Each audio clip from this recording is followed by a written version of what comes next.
Многу години имавме чувство дека ја пропуштаме секоја шанса и дека лоши работи се случуваат на државата.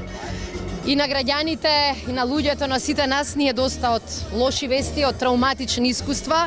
Денеска е ден кога можеме да кажеме дека нешто успеавме заедно, дека за оваа држава издействувавме две историски шанси, почеток на преговори со Европската Унија и покана за НАТО, и да кажеме дека кога сме заедно, кога знаеме што сакаме, дека навистина можеме да покренеме планини.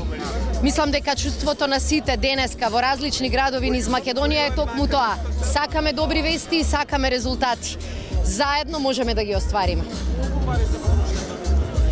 Како што кажа канцеларијата од влада, дека веднаш по завршувањето на настанот сите информации ќе бидат дадени на јавноста.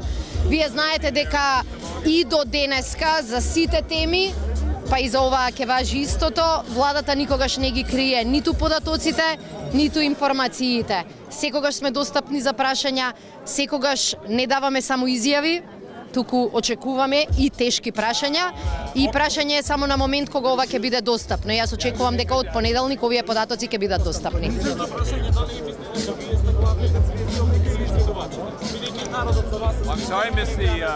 Јас да ви кажам, доаѓаме овде, меѓутоа изведувачите се на сцена и јас сум убедена дека во Македонија знаеме да си ги почитуваме музичките звезди.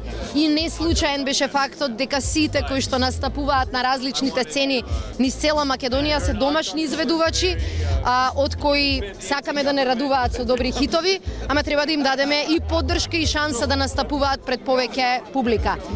И има ситуации и кога не фере и да се израдуваме. Но повелете ако има. Да. Македонија доби покана за преговори, но кога очекувате да стане членка на НАТО?